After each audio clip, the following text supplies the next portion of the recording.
pozdravim i da se zahvalim što ste uveličili proslavu 56 godina postojanja našeg arhiva Veroslava Veljaševića. Istorijski arhiv u Smederevskoj Palanci osnovan je 30. decembra 1968. godine odlukom Skupštine opštine Smederevska Palanka sa teritorijalnom nadležnošću za Palanačku opštinu.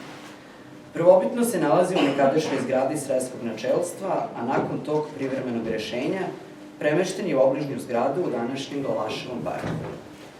U godinama koje su sledile, zajedno sa ostalim institucijama kulture, od 1970. do 1985. godine funkcioniše kao deo Centra za kulturu. Arhiv je bio prva ustanova koja je svoju samostalnost povratila 1992. godine. Odlukom Vlade Republike Srbije 1996. godine arhiv proširuje svoju nadležnost na teritoriji opštine Velika Plana i Žabare. Iste godine Istorijskom arhivu dodeljen je objekat u Omladinskoj ulici broj 13, u kome se i danas nalazi. Kako zgrada nije namenski građena za potrebe smeštaja i zaštite arhivske građe, pristupilo se adaptaciji. Uređenje je izvršeno tako da, osim depoa za smeštaj arhivalija, zgrada raspolaže izložbenim prostorom, čitaonicom sa bibliotekom, kao i radnim prostorom sa kancelarijom. Istorijski arhiv u Smederevskoj Palanci čuva više od 200 fondova i 8 zbirki, što je više od 2000 metara arhivske građe. Među najznačajnije fondove spadaju zbirka od 262 crkvene matične knjige, koje datiraju od 1837. godine, zatim fondove opštine Palanačke, opštine Planjanske, načelstvo Sreza Velikoraškog, kao i brojne lične i porodične fondove znamenitih Palančana i palanačkih porodica. Arhivski obrađena građa dostupna je svim istraživačima u arhivskoj čitaonici, opremljenoj i prijetnoj za boravak svih zainteresovanih. Na raspolaganju je arhivska biblioteka koja poseduje više od 4000 naslova, uglavnom nacionalne i lokalne istorije, stručne i zavičajne literature, kao i enciklopedije, zbornike i periodiku.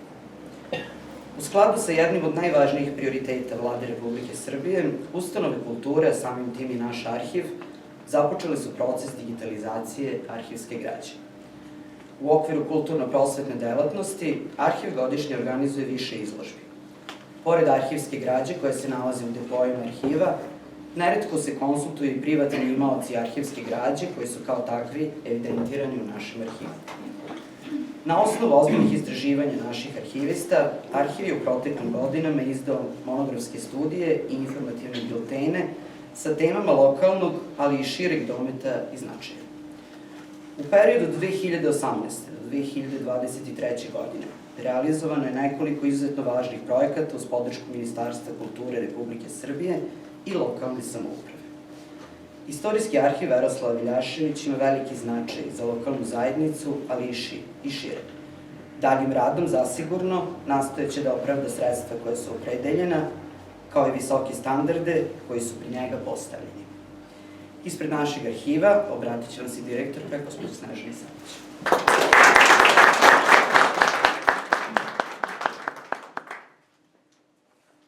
Poštovani gosti, ljubitelji istorije i našeg istorijskog arhiva u Smederevskoj Palanci, uvažene kolege Istorijskog arhiva Beograda, kao i istorijskih arhiva u Smederevu, Jagodini, Pančevu, dobro nam došli u naš grad i u naš arhiv. Danas obeležavamo 56 godina od osnivanja Istorijskog arhiva u Smederevskoj Palanci i mogu reći sa ponosom da je i ova 56. godina za nas bila vrlo uspešna. Realizovali smo niz projekata u oblasti zaštite, prikupljanja, predstavljanja arhivske građe koja nam je poverena na čuvanje, promovišući je kao i našu ustanovu, struku, nasleđe, ali i naš grad, a sve to rezultat je našeg predanog rada, stručnosti i timskog duha. Godina koja je za nama posebno je obeležena aktivnijom saradnjom sa srodnim institucijama, naročito arhivima. Saradnja sa drugim ustanovama neophodan je segment rada svakog arhiva, jer na taj način se ostvaruje razmena znanja i iskustava, proširuju mogućnosti za istraživanje i prezentaciju arhivske građe, a samim tim doprinosi očuvanju kulturnog nasleđa i njegovom približavanju široj javnosti. Dakle, ove godine naš arhiv izlagao je u Somboru, Nišu, Beogradu i Beloj Crkvi, dok smo mi u našoj publici predstavili izložbe arhiva u Pančevu i Nišu. Shodno tome, izuzetno mi je čast da danas godišnjicu našeg arhiva obeležavamo još jednom saradnjom, odnosno gostujućom izložbom Istorijskog arhiva Beograda. Zahvaljujem se na saradnji kolegama iz Istorijskog arhiva Beograda, ali želim posebno da se zahvalim gospođi Zorici Smilović, arhivskoj savjetnici, odnosno rukovodiocu odseka za programe, publikovanje i korišćenje arhivske građe, međunarodnu saradnju Istorijskog arhiva Beograda na inicijativi, podršci i zalaganju. U proteklih 56 godina naš arhiv postao je nezaobilazno mesto za sve one koji žele da saznaju više o bogatoj istoriji našeg kraja. Zahvaljujući predanom radu svih nas, kao i onih pre nas, uspeli smo da sačuvamo brojna dokumenta, fotografije i druge materijalne tragove prošlosti. Stoga svom kolektivu čestitam još jednu uspešnu godinu koja je za nama i nadam se da ćemo nastaviti u duhu dobre saradnje, kako među sobom, tako i sa drugim ustanovama kulture. Hvala vam.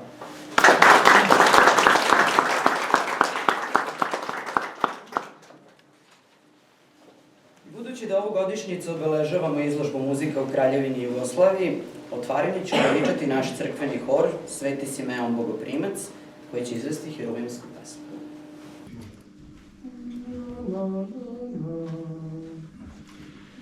Yeah.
O izložbi Muzika u Kraljevini Jugoslaviji kroz dokumente Istorijskog arhiva nešto više će nam reći jedna od autorki izložbe, dr. Irena Koler-Stanović, docent na Filološkom fakultetu na katedri za orijentalistiku.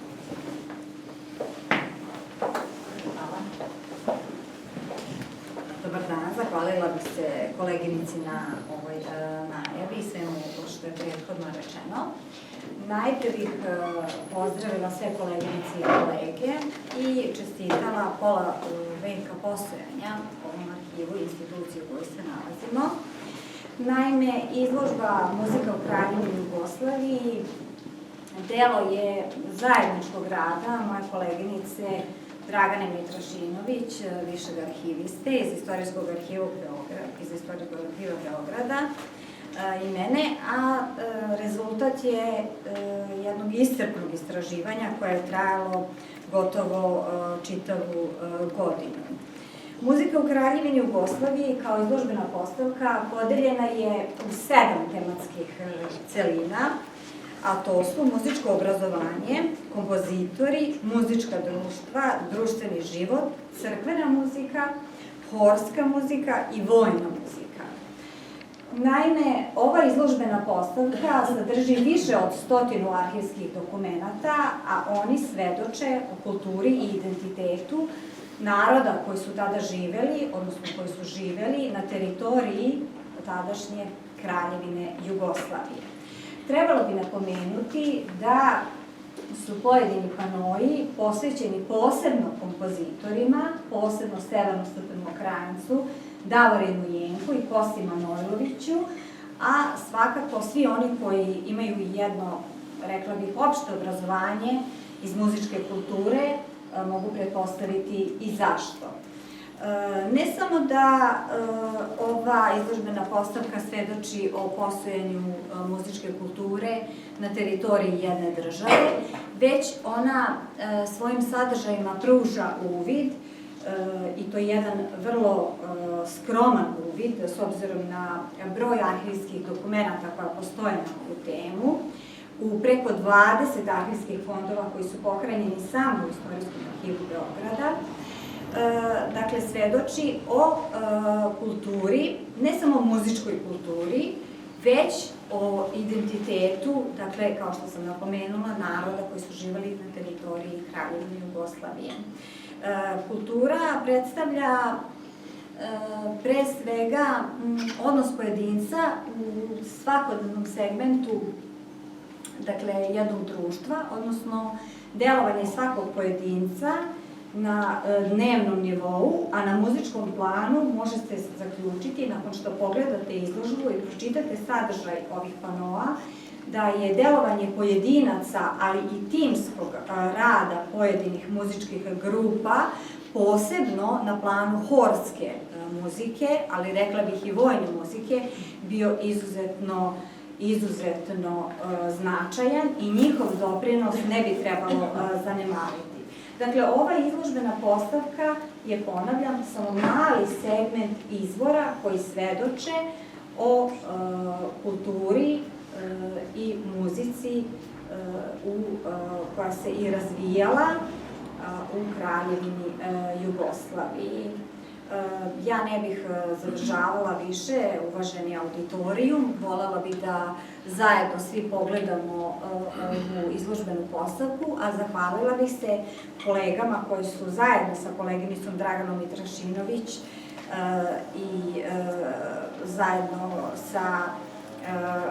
uz moje zalaganje i njeno učestvovali ne samo u pripremi ove izložbe, već i u pripremi ovog kataloga.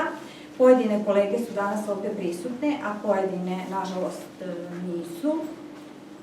Tako da bih se zahvalila kolegi Slobodanu Mandiću, koji je bio odgovorni urednik za izrade ovog kataloga, i recenzentu, uvaženoj profesorki dr. Sanji Marinković, koja radi na Muzičkoj akademiji u Beogradu.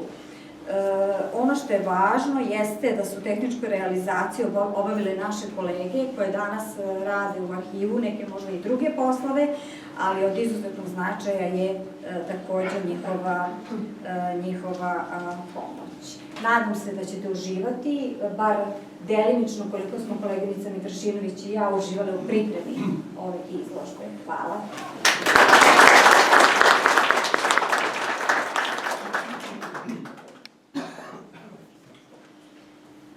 Mokranjčevo tebe pojem, izvešće naš palanački i crkveni hor.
Istorijskog arhiva Beograda obratit će nam se pomoćnik direktora, gospodin Bojan Draškić. Poštovana gospođo Savić, dame i gospodo, dragi kolege iz Istorijskog arhiva Jagodine, Smedereva, Pančeva, pre svega dozvolite mi da vas pozdravim u ime Istorijskog arhiva Beograda i našeg direktora Dajana Gačića koji je sprečen da prisustvuje danas i da našim domaćinama čestitam 56 godina od osnivanja i poželim uspeha u daljem radu. Veza naša dva arhiva, Istorijskog arhiva Beograda i Istorijskog arhiva Veljko Veljašević, seže još u kasne 90. godine prošlog veka, kada je naša koleginica Biljana Veljašević bila ćerka upravo Veoslava Veljašević, po kojoj ovaj arhiv u Smederevskoj Palanci nosi ime. Danas naša dva arhiva ostvaruju uspešnu međuarhivsku saradnju, a Istorijski arhiv Beograda bit će uvek tu da na sve načine podrži rad kolega iz arhiva u Smederevskoj Palanci. Po dosadašnjim dogovorima sa direktorom Snežanom Savić planiran je niz aktivnosti u okviru dalje saradnje naše dve institucije, a izložba Muzika u Kraljevini Jugoslavije je samo početak saradnje u okviru izložbene delatnosti. Ovim proglašavam izložbu Muzika u Kraljevini Jugoslavije otvorenom i pozivam posetioce da je pogledaju.